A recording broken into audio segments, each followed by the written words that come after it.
الحمد لله رب المشرقين ورب المغربين الذي خلق كل شيء زوجين وأوجب علينا الإحسان بالوالدين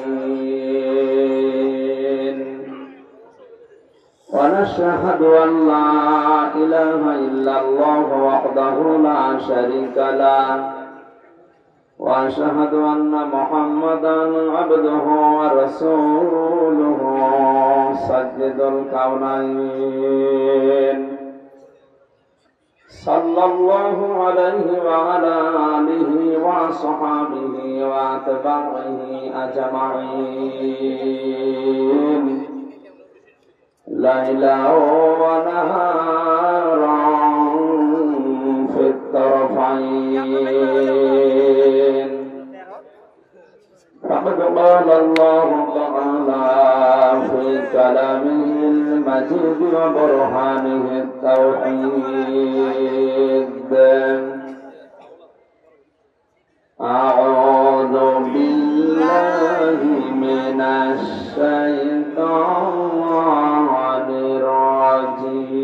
الرجيم بسم الله الرحمن الرحيم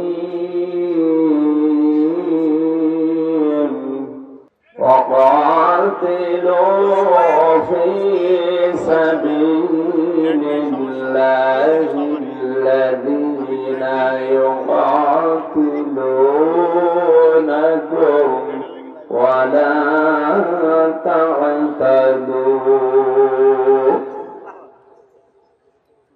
إن الله لا يحب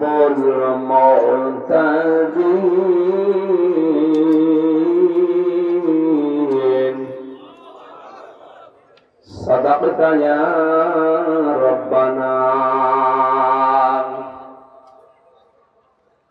عن أبي هريرة رضي الله تعالى عنه قال قال النبي صلى الله عليه وسلم اتقي دعوة المظلوم فإنها ليس بينه وبين الله حجاب رواه مسلم رسول আমার ভালোবাসা রসুল আমার আলোসা রসুল আমার প্রেম বিরহের মূল আলোচনা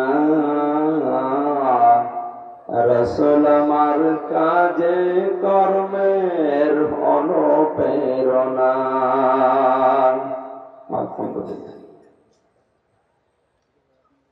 চট্টগ্রাম জেলার সন্দ্বীপ থানার অন্তর্গত মাওলানা রমিজউদ্দিন মাদ্রাসার উদ্যোগে সন্দ্বীপ টাউন আদালত ভবনের দক্ষিণ পাশে 13তম বাৎসরিক 2 দিন ব্যাপী ঐতিহাসিক তাফসীরুল কোরআন মাহফিলের সমাপনী রজনী স্বনামধন্য সভাপতি জনাব মনসুর আতালাল্লাহু আমরাহু ওয়া বারাকাল্লাহু ফি হায়াতি।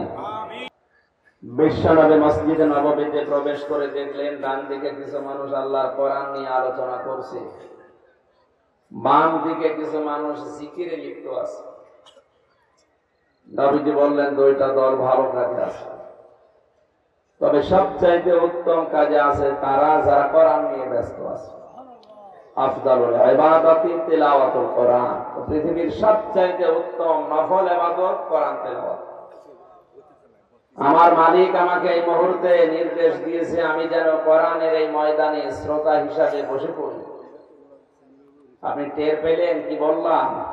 এরকম একটা গুরুত্বপূর্ণ জায়গায় যদি বিশ্বনবী আদমের সন্তান হিসাবে এমন দিকে হেঁটে যেতেন এই সন্দ্বীপের উপর দিয়ে, আর এই কোরআনের অনুষ্ঠান চলাকালীন যদি দেখতেন যেখানে কোরআন নিয়ে মানুষ ব্যস্ত আছে, বিশ্বনবী নিজে শ্রোতা হয়ে বসে পড়তেন। এরকম একটা মর্যাদাপূর্ণ জায়গায় আপনি আমি বসে আছি, বলেন আলহামদুলিল্লাহ। দরুদ আর সালাম পড়ছে আমাদের নবী মুহাম্মদুর রাসূলুল্লাহ সাল্লাল্লাহু আলাইহি ওয়াসাল্লামের প্রতি। ওয়া রাফা'না লাকা যিকরা, যার সম্মান মর্যাদা মহান আল্লাহ এত বেশি দিয়েছেন, যেখানে আল্লাহর নাম সেখানে রাসূলের নাম। বিজ্ঞান আজ একটা হিসাব করেছে যে পৃথিবীতে একটা সেকেন্ডও বাকি নেই যেখানে আল্লাহর নাম উচ্চারণ হয় না এই 24 ঘন্টায়। বাংলাদেশের এ মাথা থেকে ও মাথা 1150 কিলোমিটার। কত? এই 1150 কিলোমিটারের টেকনাফ থেকে একেবারে পঞ্চগড়ের তেতুলিয়া পর্যন্ত আপনি হিসাব করে দেখেন, এখানে প্রায় 11-11.5 মিনিটের ডিস্টেন্স আজান হওয়ায়। টেকনাফে যদি আজান হয় 5টায় 11 আজান দেওয়া লাগবে তেতুলিয়ার পঞ্চগড়ে। এতটুকু দেশের ভেতরে যদি 11 মিনিট 11.5 মিনিট ডিস্টেন্স হয়ে যায়, তামাম দুনিয়া কত বড়। ভারত বাংলাদেশের চাইতে 29 ডবল বড়, আমেরিকা এই দেশের চাইতে 59 ডবল বড়। মাথায় ধরবে না। তামাম দুনিয়া, এত 3টা দেশের নাম বললা, এরকম 228টা রাষ্ট্র আছে এই দুনিয়ায়। কত? এই 228টা রাষ্ট্রের যে পরিধি হিসাব করলে দেখা যায়, বিজ্ঞান একটা তথ্য দিয়েছে, একটা সেকেন্ডও আল্লাহর নাম উচ্চারণে বাকি থাকে না। আর আমরা জানি আল্লাহর নাম যেখানে, আল্লাহ নিজে কায়দা করে রাসূলের নাম ওই জায়গায় ঢুকিয়েছে।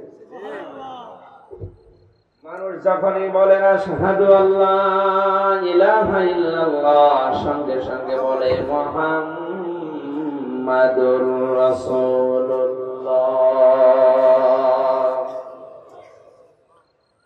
আমি খুব সংক্ষেপে কয়েকটা পয়েন্ট শিক্ষার জন্য বলছি। মানুষ অনেকে অজু করে, অজু ভেঙে যায় 7টা কারণে। কয় কারণে? অনেকে নামাজ পড়ে, নামাজও ভেঙে যায় 19টা কারণে। হজ করলে হজও ভেঙে যায়, নষ্ট হয়ে যায় 5টা কারণে। কথা বুঝতেছেন? কেউ রোজা রাখলে রোজাও নষ্ট হয়ে যায় 2টা কারণে। কেউ আমল করলে আমলও নষ্ট হয়ে যায় 2টা কারণে। কয়টা? এরকম হিসাব করলে আপনি দেখবেন যত ইবাদত আছে, এটা নষ্ট হওয়ার পেছনে কিছু না কিছু কারণ আছে। এ পর্যন্ত বুঝেছেন কিনা বলেন? আমার হয় পরিবেশ বেশি রাত হয়ে গেলে এটাই হয় না, আপনি মিথ্যা কথা বলবেন। এবং বাজে রাত 12টা, এত রাত পর্যন্ত যদি এই কাজ করে আপনি তাহাজ্জুদের নামাজ পড়ে, যারা ফজরের পরে কর্মজীবন আছে, কিভাবে করবে? আসরের পর থেকে আরম্ভ করা যায়নি, আসর থেকে মাগরিব পর্যন্ত, মাগরিবের পরে একজন, এশার পরে তুলে দিয়ে 9:30 10টায় শেষ। এই দেশে কোরআনের পাখি আল্লামা সাঈদীর উপরে বড় বক্তা তৈরি হয়েছে, হওয়ার সম্ভাবনা নেই। তার অনুষ্ঠানগুলো সর্বোচ্চ রাত 9টা 9:30 শেষ হয়ে যেত। কি তার অনুষ্ঠানে মানুষ হতো না? আপনারা নিয়ম পাল্টাবেন। এই কারণেই তো দ্বীপ এলাকায় আসতে চাই, এরা কথা ঠিক রাখে না। মানুষের এই মাথায় কথা ধরার একটা লিমিট আছে।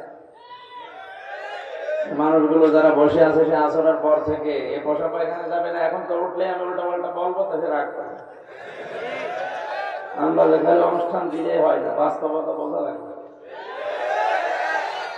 ভাবি যে পৃথিবীতে সর্বোচ্চ কথা বলেছিলেন মাত্র 27 মিনিট বিদায় হজের ভাষণ। এই 27 মিনিটে তার এত তথ্যবহুল কথা ছিল, কিয়ামত পর্যন্ত মানুষের কোন কিনারা খুঁজে পাচ্ছে না। শুধু মুসলমান না, বিভিন্ন জাতি এই শব্দগুলো নিয়ে গবেষণা আছে। কি বললেন 27 মিনিটের কথা শেষ হচ্ছে না চিন্তা ভাবনা গবেষণায়, আর আমাদের 2 ঘন্টা 2.5 ঘন্টা হয়ে যায় মুসা নবীর কাহিনী বলতে। ও নিজেও বোঝে না, সামনে যারা ওরাও বোঝে। আন্দাজে সমানতা পরিশেষ বাড়ি যাওয়ার সময় যদি জিজ্ঞাসা করেন মুসা নবী কে ছিলেন, বলে এখন চিন্তা করা লাগবে না। এইগুলো ঠিক না ভাই। যত ক্লাস হয় মাদ্রাসা, স্কুল, বিশ্ববিদ্যালয়ে দেখবেন প্রত্যেকটা ক্লাস সর্বোচ্চ কত মিনিট বলেন তো? 45 মিনিট। 45 মিনিটের উপরে ক্লাস নেয় না, এটা সরকারি নিয়ম। কেন? স্যারদের মনে হয় যোগ্যতা নেই, এই কারণে ক্লাস নেয় না নাকি? আমার বিশ্ববিদ্যালয় মিশরের ডক্টর জিয়াদ স্যার, আরবি গ্রামারের স্যার, উনি যেভাবে কোরআনে কারিমের শব্দগুলো বোঝাতে পারতেন, 45 মিনিট না 45 দিনও যদি চলে যায় আপনি টের পাবেন না কি বলছে। অথচ সর্বোচ্চ 45 মিনিট পরে তার বের হয়ে যাওয়া লাগে, নতুন স্যার আসে। এই নিয়মটা সরকার বানিয়েছে এ কারণে, বিজ্ঞান গবেষণা করে দেখেছে মাথার ভেতরে যে যন্ত্রপাতি গুলো আছে কথা রিসিভ করার জন্য, একাধারে কথা রিসিভ করতে পারে সর্বোচ্চ 45 মিনিট। এরপরে যদি বেশি চাপ দেন আগেরটা ভুলে যাবে, পরেরটা আবার যোগ হবে। আমার এই কাজ করার দরকার আছে। এজন্য আমাদের এটা একটা ক্লাস চলছে। এটা কিসের ক্লাস? কোরআনের ক্লাস। আমরাও ঠিক ওইভাবে ক্লাসের মতো করে কথা বলবো ইনশাআল্লাহ। আমি এতক্ষণ পর্যন্ত যা বললাম বুঝেছেন, তাহলে পরের কথায় যাব। প্রত্যেকটি ইবাদত ভেঙে যাওয়ার, নষ্ট হওয়ার কিছু কারণ আছে না নেই? আমাদের যে ইমানও ভেঙে যায় 10টা কারণে। কয় কারণে? এর 4 নাম্বারটা শুধু বলছি। আল্লাহর নবী বলেন, এই পৃথিবীতে যারা আমি নবী মুহাম্মদ রাসূলুল্লাহকে বাদ দিয়ে অন্য কোন আদর্শকে ভালো মনে করে তার ঈমান ভেঙে যায়। সন্দীপবাসী এটা রেকর্ড হচ্ছে, কালকে সারা পৃথিবীতে ছড়াবে। আমি ওপেন ভাবে বলছি, দুনিয়াতে যারা বিশ্ব নবী বাদ দিয়ে অন্যের আদর্শকে ভালো মনে করেন, আপনি নামাজ পড়তে পারেন, কালেমা পড়তে পারেন, আপনার ঈমান নেই, ঈমান ভেঙে গেছে। ওযু করার পরে যদি ওই 7টা কারণের একটা কারণও পাওয়া যায়, তাহলে ওই ওযু দিয়ে আর নামাজ হবে না। আরো জোরে বলেন, নামাজে দাঁড়িয়ে 19টা কারণের একটা পেলে ওই নামাজ আর নামাজ থাকে না, নষ্ট হয়ে যায়। ঈমান দাবি করার পরে যদি কেউ বিশ্ব নবী বাদ দিয়ে অন্য কাউকে আদর্শ মানেন, যদি ভালো মনে করেন, আপনার কোনো ঈমান নেই, আপনি বেঈমান। ঈমান না থাকলে তারা কি বলে? হ্যাঁ বলেন, বলুন। কারণ বেঈমানের জানাজা পড়া, কবরে যে দোয়া করা যায় আছে, কথা সত্য। আমি মাওলানা মামুনুল হকের সাথে 2 বছর 8 মাস এক ঘরে পাশাপাশি রুমে জেলখানায় ছিলাম। বহু জিনিস আমি আলোচনা করেছি আলেমদের সাথে। ওখানে 76 জন আলেম ছিল, আলিয়া কওমি বিশ্ববিদ্যালয় মিলে। বাস্তবতায় যেটা আমি পেয়েছি, ঈমান যাদের নেই সব আলেম দুনিয়ায় একমত, তাদের জানাজা পড়া, দোয়া করা জায়েজ নেই। নাকি এটা বানালাম? নবীজির আপন চাচা আবু তালিব ঈমান ছিল না বেঈমান? হ্যাঁ কথা বলেন না। ঈমান ছিল না, একটা মুশরিক, শিরক করত। মারা যাওয়ার পরে নবীজি নিজে তার কবরের পাশে দাঁড়িয়ে দোয়া করেছিলেন, আল্লাহ তুমি আমার চাচা আবু তালিবকে মাফ করে দাও। সঙ্গে সঙ্গে জিবরাইল এসে বলে, হে নবী হাত নামান। কার জন্য হাত তুলেছেন? সন্দীপবাসী মাথা খাটান, বুদ্ধি খাটান। যে লোকটা জীবনে হাত তোলা লাগে নাই, মনের ভেতরে কামনা আসলেই কবুল হয়ে গেছে, সেই লোক চাচার কবরের পাশে দাঁড়িয়ে হাত তুলে আছে। আল্লাহ বলছেন হাত নামান। কার জন্য হাত তুলেছে?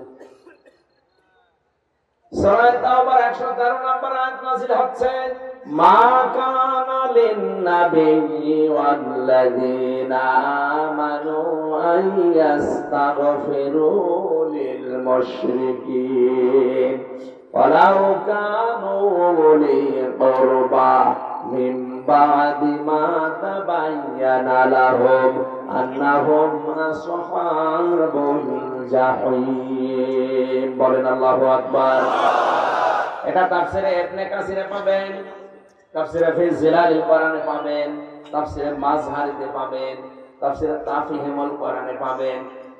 আমি যতগুলো তাফসীরে আয়াতের সাথে মিলিয়েছি, সূরা তাওবা 11 নম্বর পারার 4 নম্বর পৃষ্ঠার 4 নম্বর লাইনের 113 নম্বর আয়াতে আছে, আল্লাহ তাআলা বলেন, হে নবী আপনি কার জন্য হাত তুললেন?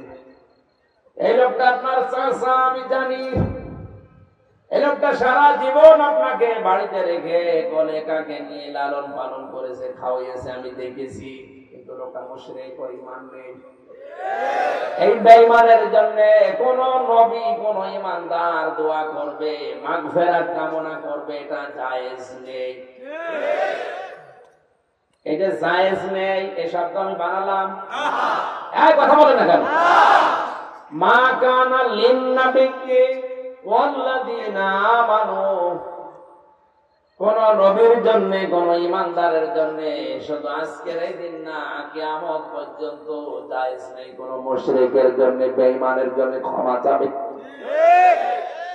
ওয়ালাউ কানু লি কুরবা, যদি ওইটা নিজের নিকট আত্মীয় হয়। কি বুঝলেন এই আয়াত থেকে? শুধু কোরআন পড়লেই 10টা করে নেকি হয়ে যাচ্ছে আপনার? একটু চিন্তা করেন না, এই আয়াতটা কোরআনে আছে। নবীর আপন চাচা ঈমান নেই, বেঈমান মুশরিক, তার জন্য যদি দোয়া করা জায়েজ না হয়, তাহলে বাংলাদেশে যারা মুশরিক বেঈমান কাফের মরে যাবে, ওদের দোয়া করা, জানাজা পড়া, খানা করা জায়েজ না। এটা বুঝে শুনে জানাজা যাবেন। কথা বুঝতেছে? বিশ্ব নবী বাদ দিয়ে অন্য কেউ যাদের আদর্শ ওর ঈমান ভেঙে গেছে, ঈমান নষ্ট হয়ে গেছে, ভেঙে গেছে। ওই নষ্ট ঈমান নিয়ে, নষ্ট ওযু দিয়ে যেমন নামাজ হয় না, নষ্ট ঈমান নিয়ে জান্নাতে যাওয়া যাবে না। সুতরাং এরকমের বেঈমান যারা আছে, এদের জন্য আজকে থেকে জানাজায় হাজির হওয়া, দোয়া করা, কবরে দেওয়া বন্ধ করে দিন। বেকার হবে। 50টা গরু জবাই করে যদি তার নামে খাওয়ান, পোড়াটায় মাটি, কিচ্ছু হবে না। এত শক্ত কথা বললেন কেন? এমনিতেই বলি নাই। কয়েকদিন আগে একটা জরিপ এসেছিল, এই দেশে 100 জনের 15 জন মানুষ মাত্র বিশ্ব নবীকে আদর্শ মানে, আর 85 জন নবীকে মানে না। সব টানা নানায় আছে। অথচ ভালোবাসা উতলিয়ে পড়ছে, মহব্বতে এই যে বিভিন্ন রকমের অনুষ্ঠান পালন করতে গিয়ে, শবে বরাত বলেন, শবে কদর বলেন, নবীর জন্মদিন, মৃত্যুদিন, ঈদে মিলাদুন নবী, বিভিন্ন নাম দিয়ে এরা শুধু খাওয়া খাওয়া ছাড়া আর কিছু নেই। জিলাপি খাওয়া, খিচুড়ি খাওয়া, হালুয়া রুটি, এগুলো খালি খাওয়া। খাওয়ার ভেতরে এত মহব্বত আসে, অথচ বিশ্ব নবীকে আদর্শ হিসাবে ও জীবনে মানে না। রাজনৈতিক জীবনে আদর্শ হয়ে দাঁড়িয়েছে আবু জেহেলের মতো লোক। এরপরেও যদি কেউ না বোঝার ভান করে বলেন আমি এখনো বুঝছি না, ঠিক আসেন, আসেন, এদিকে আসেন, আপনাকে জড়ি কোদাল দিয়ে বুঝাচ্ছে। আমার মনে হয় এত স্পষ্ট কথা সহজ সরল ভাবে বলার পরেও কেউ যদি টানা নানা করে এদিকে ওদিকে কেটে যেতে চায়, ওর ঈমান আর হবে না। ও বেঈমান, ও আবু তালেবের মতো জাহান্নামে। মনে করছে না চট্টগ্রামের আওলাদের রাসূল দিয়ে দোয়া করাবো। কিসের আওলাদের রাসূল? নবী হাত তুলে বসে আছে, হাত ফেরত দিয়ে দিচ্ছে, আর আওলাদের রাসূলের খবর আছে। এগুলো সব ধোঁকাবাজি। আমরা যা করছি এগুলো সব চিটারি বাটমারি। বাদ দেন, এগুলো হবে না।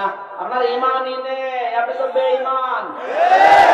কোরআনে কারীম সামনে নিয়ে আমরা আজকে সিদ্ধান্ত নিতে পারি, এরকম বেঈমান যারা আছে ঈমান ভেঙে যায় 10টা কারণে। আমি 10টাই বলে দিই নাকি? রাগ হয়ে যাবে না? 1 নম্বরে যারা দুনিয়ায় শিরিক করবে, শিরিক এটা প্রথমে বিশ্বাসের শিরিক, আকীদার শিরিক। 2 নম্বরে আমলের শিরিক, কাজের শিরিক। 3 নম্বরে কথার শিরিক। এখন একটা একটা করে ব্যাখ্যা করলাম, আর বিষয়টা না, এই জন্য আমি এদিকে যাচ্ছি না, শুধু পয়েন্ট গুলো বললাম। 2 নম্বরে যারা কুফরি করবে, কাফের মানে আমরা মনে করি আবু জেহেল না। কাফের শব্দের শাব্দিক অর্থ গোপনকারী, অস্বীকারী। কথা বলে না কেন? আল্লাহর কোন বিধান জানার পরে কেউ যদি অস্বীকার করে, গোপন করে রাখে, চেপে রাখে, সেও এক প্রকার কাফের। 3 নম্বরে যারা নেফাক ধারণকারী, মুনাফিক, এর একটা সংজ্ঞা আমি তাফসীর থেকে লিখেছি, যারা সব ধর্মকে সমান মনে করে, তাদের ঈমান নেই, নষ্ট হয়ে গেছে। বাংলাদেশে এখন এরকম একটা গ্রুপ বের হচ্ছে, এটা বাংলাদেশে না ভারতে আমেরিকায় বিভিন্ন কায়দায় চালাচ্ছে, তারা টের পাচ্ছেন না। ওরা উদারতার পরিচয় দিতে গিয়ে বলছে সব ধর্ম সমান, সব ধর্ম মানবতার কথা বলে। আরে আল্লাহর চাইতে আপনি মানবতা বেশি দেখাতে চান? আল্লাহর দৃষ্টিতে মাত্র একটা ধর্ম সঠিক, তার নাম ইসলাম। বাকি যত ধর্ম আছে সব আল্লাহর দৃষ্টিতে বাতিল। এটা আমি মানলাম। ইন্নাদ-দীনা ইনদাল্লাহিল ইসলাম, এটা দিনের আগে আলিফ লাম আছে। অবশ্যই আমি আল্লাহর নিকটে একমাত্র ধর্ম জীবন ব্যবস্থা, তার নাম ইসলাম। আলিফ লামটা খেলা করার জন্য দিয়েছি, নির্দিষ্ট করার জন্য। এইটা বাদে কোনো ধর্ম দুনিয়ায় নেই, যা আছে সব মানুষ বানিয়েছে। তাহলে সব ধর্ম সমান মনে করে যারা বক্তব্য দেয়, বিশ্বাস করে, বলেন তোরা হজ করলো ঈমান আছে না ভেঙে গেছে? 4 নম্বরে এটা যেটা বলছিলাম, নবী ছাড়া অন্য কারো আদর্শকে যারা ভালোবাসে, ভালো মনে করে। 5 নম্বরে আল্লাহর বিধানকে যার ভালো লাগে না। 6 নম্বরে দিনের বিধানকে যারা কটাক্ষ করে, তুচ্ছ তাচ্ছিল্য করে, উল্টা পাল্টা কথা বলে। আর এটা এখন বাংলাদেশে বেশি। আমি নাম নাই নিলাম, নবীজির নামে পর্যন্ত গালি দেয়। হযরতে সুলাইমান নবীকে পর্যন্ত ভূতের বাচ্চা বলেছে। এই দেশে একজন, সেও নাকি অনেকের এখন আদর্শ হয়ে দাঁড়িয়েছে। নবীর সুন্নাত যেটা সেটা রাখে না। রবীন্দ্রনাথ ঠাকুরের মতো গোপ রেখে দিয়েছে, মনে হয় যে ও হাসে না কাঁদে বলে দেয়। নাম নিতেও ঘৃণা করিও মানুষগুলো। যারা নবী সুলাইমানকে ভূতের বাচ্চা বলে গালি দিতে পারো, ঈমান কি থাকার কথা? ইয়া সুলাইমান ইয়া ঈসা ইয়া মূসা। আর বিশ্ব নবীকে যখনই আল্লাহ ডাক দিয়েছেন, রিসালাতের ঘোষণা দিয়ে তার সম্মান আরো বাড়িয়ে দিয়েছেন।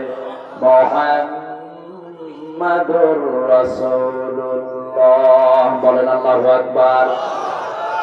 তাহলে দিনের কোন বিধানকে যারা কটাক্ষ করে, ওর ঈমান নেই, ভেঙে গেছে, নষ্ট হয়ে গেছে, ওটা বেঈমান। ওর জানাজা পড়া, ওর কবরে দেওয়া, দোয়া করা সব হারাম। একটু শক্ত হন। 96% মুসলমানের এই দেশে যদি আমরা এটা বন্ধ করে দিতে পারতাম, আল্লাহর কসম এই দেশে কোন নাস্তিক, কোন মুরতাদ মাথা ছাড়া দিয়ে উঠতে পারতো না। এরপরে 7 নম্বরে যারা জাদু করে, হাত দেখে বলে দেয় তোর 3টা বউ হবে। 8 নম্বরে মুসলমানদের বিরুদ্ধে যারা ষড়যন্ত্র করে, তাদেরকে কষ্ট দেয়। 9 নম্বরে ইসলামের ঊর্ধ্বে যদি কাউকে কেউ মনে করে,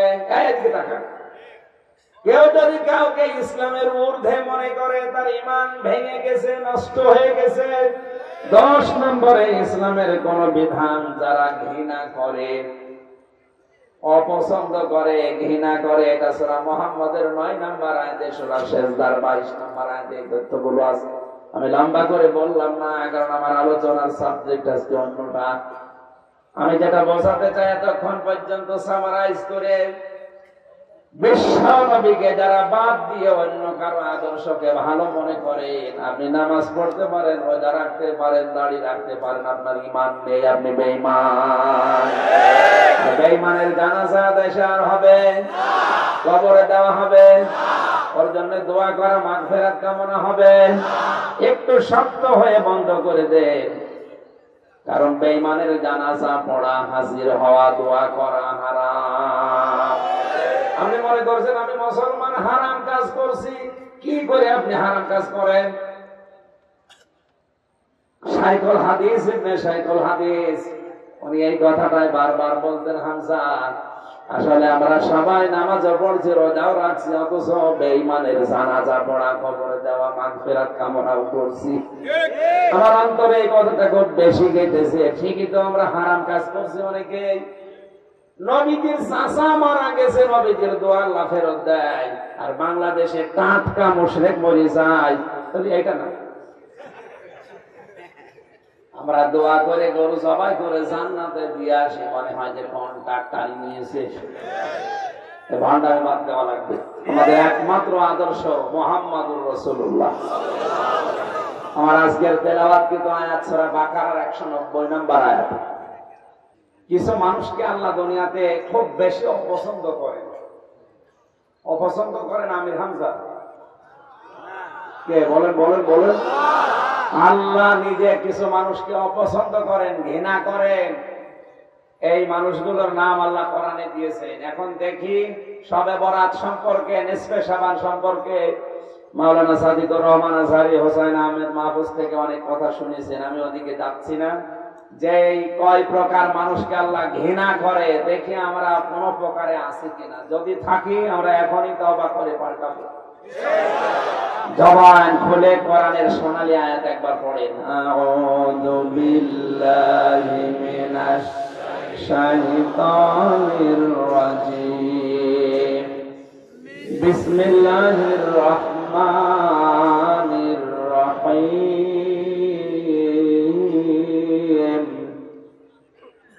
ফাকাতিলু ফি সাবিলিল্লাহিল্লাযীনা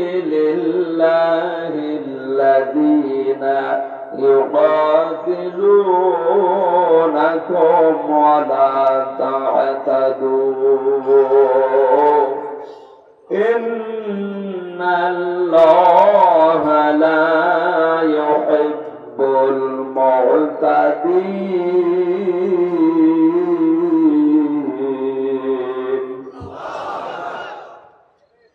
আল্লাহ পাক বলেন তোমরা লড়াই করো। তাহলে লড়াইয়ের পক্ষে কে?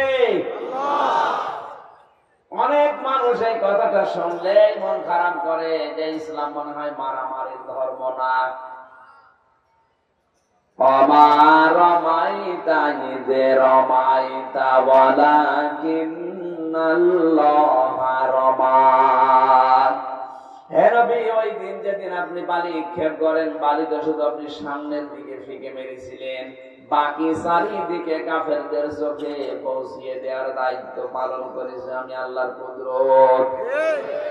ফালাম তাকতুলুহুম ওয়ালাকিন্নাল্লাহা কাতালাহুম। এই যে আয়াতগুলো পড়লে মনে হয় যে আমার আল্লাহ মনে হয় মারামারি, কতল, হত্যা, লড়াইয়ের পক্ষে। কেন জানেন? কারণ দুনিয়াতে কোন বিপ্লব ছাড়া পৃথিবী শান্ত হয় না। শুধু সোনা মতো করে শান্তি স্থাপন করা যায় না।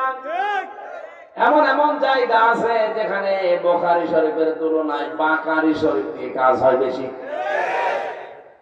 এই জন্য নবী যেদিন হিজরত করেন, নবীকে আল্লাহ শিখিয়েছেন আপনি এই কথা আমার কাছে বলেন। এইদিকে তাকান।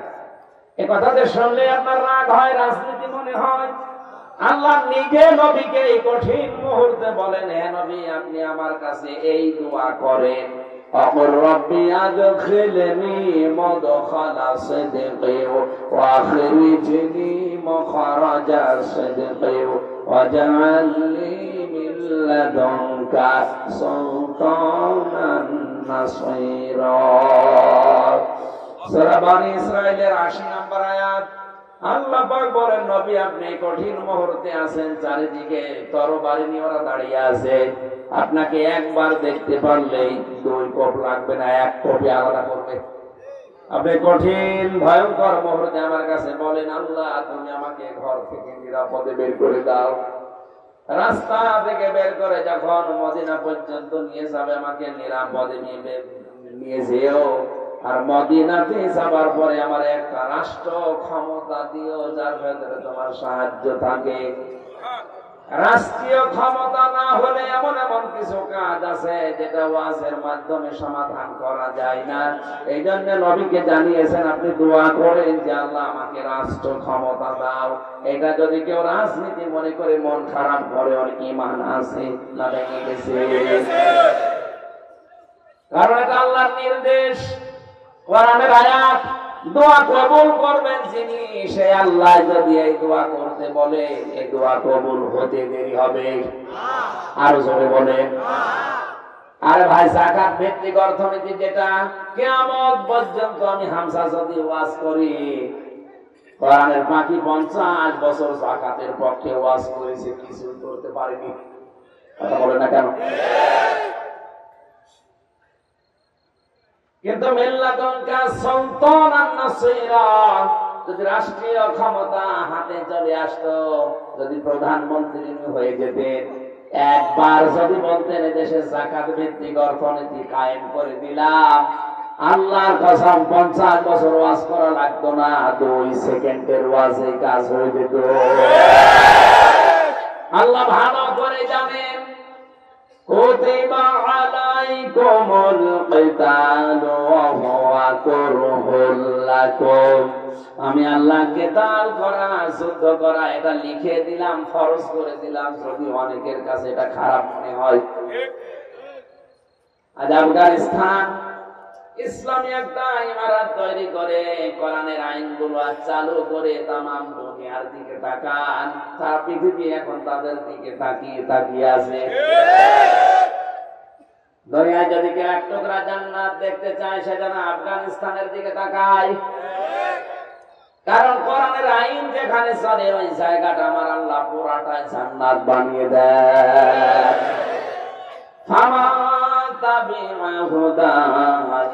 ফালা খাউফুন আলাইহিম ওয়ালা হুম ইয়াহজানুন। এই সারান দ্বীপে, এই সন্দ্বীপে হযরত আদম আলাইহিস সালামকে আল্লাহ যখন নামিয়ে দিয়েছিলেন, অনেক কিন্তু প্রথমে চিন্তা করছিলেন, আল্লাহ কি করি এখানে, আমার সন্তানাদি দুনিয়ায় যারা কিয়ামত পর্যন্ত আসবে কি হবে তাদের।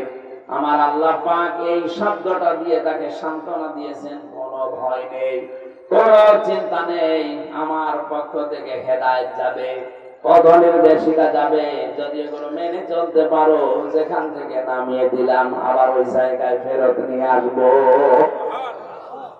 এখানে খাউফুন এবং ইয়াহজানুনের ব্যাখ্যায় আমি পড়েছি, মানুষ যেগুলো নিয়ে চিন্তা করে। আজকে একটা ভিডিও দেখছিলাম, কিশোর গ্যাং নামে কিছু সন্তানেরা তৈরি হচ্ছে, এরা এত ভয়ঙ্কর, এত ভয়ঙ্কর, আপনার মাথায় ধরবে না মানুষ এত নিচে নামতে পারে। মায়া দয়া বলতে তো এদের কিছুই নেই। একটা মেয়ে হেঁটে যাচ্ছে, অ্যাসিড নিয়ে মুখের উপরে নিক্ষেপ করে মোটরসাইকেল নিয়ে পালায়, কত মানুষ দাঁড়িয়ে আছে, কেউ প্রতিবাদ করার সাহস পাচ্ছে না। আল্লাহ আদম আলাইহিস সালামকে এই গ্যারান্টি দিয়েছিলেন, আমার যে হেদায়েত যাবে যদি অনুসরণ করে কায়েম করতে পারো, এই কিশোর গ্যাং ওই দেশে থাকবে না। মেয়েকে স্কুলে কলেজে মাদ্রাসায় পাঠিয়ে অ্যাসিড নিক্ষেপের ভয় থাকবে না, কেউ চক টিপ দেবে না, কেউ ইফটিজিং করবে না। এই গ্যারান্টি গুলো দিয়েছিলেন কে? আল্লাহ। আরো জোরে বলেন আল্লাহ। এই জন্য বলেন নবী, আপনি এই দোয়া করেন যে আমি রাষ্ট্র ক্ষমতা তুমি আমাকে দাও, যার ভেতরে তোমার সাহায্য থাকে, যদি এটা আপনি পেয়ে যান, এমন এমন বিধান আছে যেগুলো ওয়াজে কাজ হয় না, আইন করা লাগে। আল্লাহ এই জন্য বেতাদের পক্ষে, মানুষকে বাড়ি না দিলে সোজা হবে না, এমন এমন কিছু আছে। এই জন্য কঠিন কঠিন বিধান পাপের জন্য আল্লাহ দিয়ে দিয়েছেন। যদিও অনেকে মানবতার নাম নিয়ে এগুলোকে বর্বর আইন পর্যন্ত বলছে।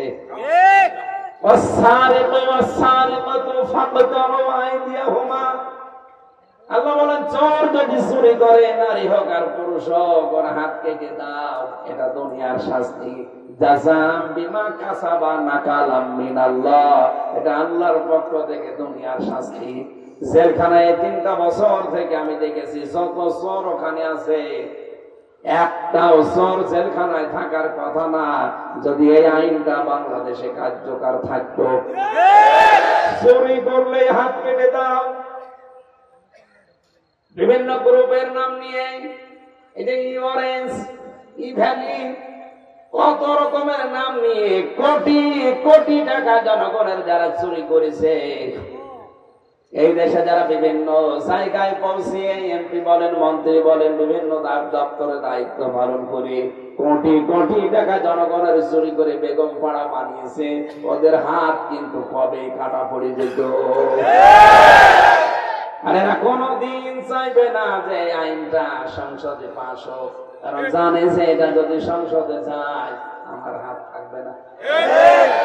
এদের বর্তবর্তী কালো টাকা যার কাছে পাওয়া গিয়েছিল, এই কালো বিড়াল, এই লোকটা কিন্তু এই বিষয়ে কথা বলেছে আইন নিয়ে, যে আল্লাহর এই আইন এটা বর্বর আইন। ধরে বলেন নাউজুবিল্লাহ। জেনা করলে সঙ্গে সাজ করো, ডাকাতি করলে উল্টা দিক থেকে হাত পা কেটে দেশ থেকে বের করে দাও। এই যে কঠিন কঠিন নিয়ম নীতি গুলো মানুষ সোজা করার জন্য আল্লাহ দিয়েছেন। আল্লাহ ভালো জানে কোন রোগের কোন ওষুধ দেওয়া লাগে। এখানে দিয়েছেন অপরাধ দিল, তোমরা হত্যা করো, কতল করো ফি সাবিলিল্লাহি, আল্লাহর পথে। কাদেরকে? আল্লাযীনা ইউকাতিলুনাকুম, যারা তোমাদেরকে হত্যা করে। শব্দের দিকে খেয়াল করে, মুসলমানরা যখন হত্যা করবে তখন বলা হয়েছে ফি সাবিলিল্লাহ, অন্য কারো রাস্তায় না, আল্লাহর রাস্তায় হওয়া লাগবে। কথা বলে না কেন? আর ওই সমস্ত মানুষ যারা তোমাদেরকে হত্যা করছে, ওরা আল্লাহর রাস্তায় করছে না, ওদের নিজেদের স্বার্থ সিদ্ধির জন্য করছে। আজ ফিলিস্তিনে ইহুদিরা লক্ষ লক্ষ মানুষকে হত্যা করে বিদায় করে দিচ্ছে, পঙ্গু করে দিচ্ছে। এটা কি আল্লাহর রাস্তায়? নিজেদের মাতৃভূমি আল্লাহর বিধানকে কায়েম করার জন্য মুসলমানেরা যদি ওখানে যুদ্ধ করে, এটা আল্লাহর রাস্তা? কারণ হব্বুল ওয়াতানি মিনাল ঈমান, দেশের ভালোবাসা এটা কিন্তু ঈমানের একটা অঙ্গ। আজ বিশ্বের ভেতরে এইটা বাংলাদেশে কম, এজন্য আমাদের দেশটা পরিষ্কার না। বিশ্বের অনেকগুলো দেশে আমি গিয়ে দেখেছি, ওরা দেশকে নিজের পরিবারের মতো, নিজের গ্রামের মতো পুরা দেশকে ভালোবাসে। এজন্য একটা চকলেটের খোসা পর্যন্ত বাইরে পড়তে দেয় না।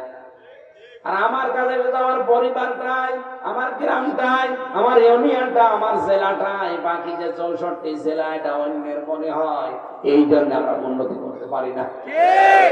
পুরা দেশটাই হবে আমার কাছে আমার সন্তান, আমার পরিবার, আমার মায়ের মতো। কথা বলে ঠিক? এটা যে ইমানের অঙ্গ, আমরা অনেকে বুঝিও না, বোঝার চেষ্টাও করি না।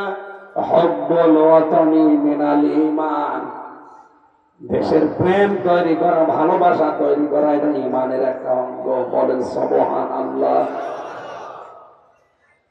আল্লাহ রাব্বুল আলামিনের পথে মানুষ যারা ঈমান এনেছে তারা লড়াই করবে, সংগ্রাম করবে। সূরা নিসার 75-76 নম্বর আয়াতে আল্লাহ এই তথ্যগুলো জানিয়েছেন। আমার ভাইরা, আল্লাহ পাক হত্যার কথা বলেছেন, জিহাদের কথা বলেছেন, লড়াইয়ের কথা বলেছেন, সংগ্রামের কথা বলেছেন, ঠিক। কিন্তু কেন বললেন এটা? বাস্তবে অনেক এমন নিয়ম নীতি আছে, দেখতে শুনতে কাজ করতে হয়তো মানুষের কষ্ট হয়, কিন্তু কাজটা হয়ে গেলে তখন আনন্দ লাগে। এই যে আন্দোলন, আন্দোলন শব্দটা এসেছে দোলন থেকে। এই ভাইকে যদি ডাক্তারের কাছে নিয়ে যায়, বলে ভাই এর দাঁতে পোকা বা দাঁত নষ্ট হয়ে গেছে, দাঁতটা তুলে না দিলে আশপাশের দাঁত নষ্ট হয়ে যাচ্ছে। ডাক্তারের কাছে নিয়ে গেলে ডাক্তার দাঁতের গোড়ায় একটা ইনজেকশন দেওয়ার পরে তার অস্ত্র দিয়ে এভাবে দাঁতটা হেলা গোলা করে, দোলন দেয়। কথা বলে না কেন? উনি চিৎকার করতে আছেন, আশপাশে যারা আত্মীয় স্বজন সবাই কান্নাকাটি করে ওর কান্না দেখে, চিৎকার দেখে। কিন্তু ডাক্তার মনে মনে খুশি, যত দোলন দেয় তত খুশি হয়। কথা বলে না কেন? দুলতে দুলতে যখন একেবারে হল হয়ে যায়, সহজ হয়ে যায়, টান দিয়ে তুলে ফেলে যখন ওই জায়গাটা ক্ষত পরিষ্কার করে ঔষধ দিয়ে ভালো হয়ে যায়, এখন উনিও আনন্দিত, আশপাশে যারা আছে তারাও আনন্দিত। আল্লাহ কতলের কথা, জিহাদের কথা, সংগ্রামের কথা, আন্দোলনের কথা এমনি দেয়নি। এটা হয়তো প্রাথমিক ভাবে দেখতে খারাপ মনে হচ্ছে, এই কাজটা হয়ে গেলে দেখবেন আপনি জান্নাতে আসবেন। এই লড়াইয়ের সংগ্রামের ময়দানে, জিহাদের ময়দানে হত্যা করতে গিয়েও আপনি জানো বাড়াবাড়ি করবেন না, সেই কথা আল্লাহ পরের শব্দে দিয়েছেন, ওয়ালা তা'তাদু, সাবধান, সীমা লঙ্ঘন করা যাবে না। এই আয়াত দ্বারা প্রমাণ হয় ইন্নাল্লাহা লা ইউহিব্বুল মুতাদিন, অবশ্যই আমি আল্লাহ সীমা লঙ্ঘনকারীদের পছন্দ করছি না, ভালোবাসছি না এবং বাসবো না। ইউহিব্বু এটা মজারে, বর্তমান ভবিষ্যৎ, প্রেজেন্ট ফিউচার। শুধু একজন সীমা লঙ্ঘনকারী না, মুতাদিন বহু বছর। দুনিয়ায় যারাই সীমা লঙ্ঘন করছে করবে, তাদেরকে আল্লাহ ভালোবাসছে না, বাসবেও না। করে বলেন নাউজুবিল্লাহ। তাহলে আল্লাহর কাছে এক নম্বরে অপছন্দনীয় লোক তারা যারা সীমা লঙ্ঘন করে। এর তাফসীরে আমি প্রায় 9টা পয়েন্ট পেয়েছি। হযরত নূহ আলাইহিস সালাম থেকে হযরত শুআয়ব নবী পর্যন্ত সূরা আরাফের ভেতরে আছে। এতগুলো আয়াত পড়া, তাফসীর করা এখন আমার দ্বারা অন্তত সম্ভব না। যত রাত আমি খুব সামারাইজ করছি, এখানে 9টা নবীর দাওয়াতি পদ্ধতিগুলো আল্লাহ আলোচনা করেছেন। নূহ নবী, হযরত হুদ নবী, হযরত লূত নবী, হযরত সালেহ নবী, শুআয়ব নবী, হযরত মুসা নবী, হযরত ঈসা নবী, এদের কথাগুলো আল্লাহ তুলে ধরার পরে জানিয়েছেন যে এই জাতিগুলো নবীর দাওয়াত পাওয়ার পরে মানে নাই, তারা সীমা লঙ্ঘন করেছিল। শুধু মানে না এরকম হলেও তো হয়, মানে তো নাই আরো সীমা লঙ্ঘন করে, বর্ডার ক্রস করে, লিমিট ক্রস করে চলে যায়, তখন আল্লাহর আর সহ্য হয় না। ওই সময় আল্লাহ গজব পাঠায়। আজও বাংলাদেশের বর্ডার আছে না নেই? কথা বলেন না কেন? আল্লাহরও বর্ডার আছে, পুরা কোরআনে 500। কত? 500। এই 500 বর্ডার যদি কেউ ক্রস করে, লিমিট শেষ করে চলে যায়, বাংলাদেশের এই বর্ডার গুলো যদি কেউ পার হয়ে ইন্ডিয়ায় যায়, অবৈধভাবে তারা ছেড়ে দেবে। আল্লাহ পাক বলেন আমার 500 বর্ডার যদি কেউ ক্রস করে চলে যায়, তারও আমার ছেড়ে দেব, তার নাম জাহান্নাম। ইন্না আ'তাদনা লিয-যালিমিনা নারা। জোরে বলেন আল্লাহু আকবার। আমরা তাহলে এখান থেকে শিক্ষা পেলাম কি? আল্লাহ সবচেয়ে বেশি ঘৃণা করেন, অপছন্দ করেন এক নম্বরে তাদেরকে যারা লিমিট ক্রস করে, যারা সীমা লঙ্ঘনকারী। শয়তানের দিকে তাকান, হযরত আদম নবীর দিকে তাকান, দুইজনই কিন্তু লিমিট ক্রস করে ফেলেছিল। কথা বলে না কেন? হযরত আদম লিমিট ক্রস করেছিলেন। লিমিট ক্রস করার পরে তিনি ওই জায়গায় আর থাকেননি, উনি ফিরে আসার জন্য 350 বছর পর্যন্ত বন্ধন করেছিলেন।